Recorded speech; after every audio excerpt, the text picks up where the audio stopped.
Yokai, legendary creatures tightly woven into Japan's history over thousands of years. They are everywhere here, ranging from pop culture to fine works of art to restaurants and stores using them as mascots. Some of the most famous being the magical tanuki, the long-necked rokorokubi, and my personal favorite, the kappa. Some of the very first mention of the yokai dates back to the 1st century AD. In an ancient Chinese text, the Hanzi that was used to describe them roughly translates to a phenomenon that surpasses human knowledge. There's hundreds of yokai, some based in reality more than others, and I think they're a lot of fun. So let's delve into this world of ghostly weirdness and see what we can find.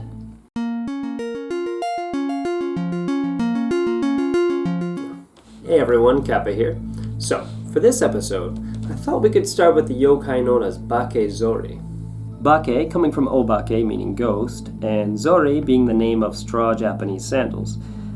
Bakezori are a type of tsukumogami yokai. These are inanimate objects that, usually after 100 years, gain a consciousness and a life of their own.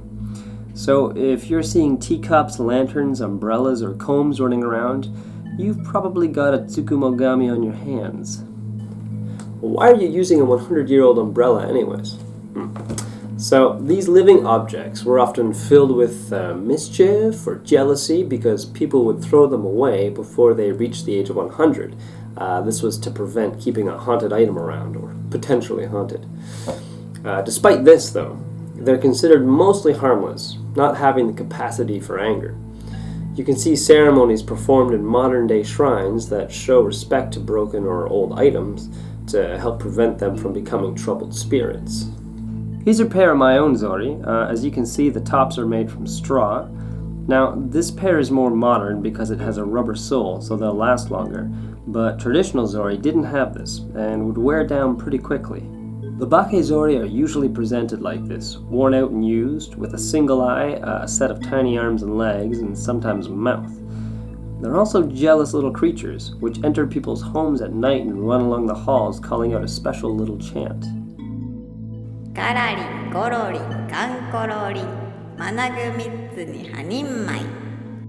This translates to 3 eyes and 2 teeth. Now, this is calling out their cousin, the geta, which is a wooden sandal that is much more sturdy and therefore would normally outlive the zori. As you can see, the geta has 3 eyes, meaning the holes where the straps go through, and the 2 teeth refer to the wooden blocks on the bottom, which in Japanese are called ha, meaning teeth. The bakezori are not very powerful and are often seen teamed up with other tsukumogami, like the kasa obake, which is the umbrella yokai. Well, that's about it for the bakezori. He's not a very complicated little guy, but he often shows up in a lot of traditional yokai art. Next episode, I'll cover the Hikeshi Baba, a weird old woman that, unlike most, has a specific job set to help her fellow yokai. Hey, thanks for watching. If you have a yokai you'd like to see me cover, please let me know in a comment below, and I'll add it to the list. Otherwise, see you next time.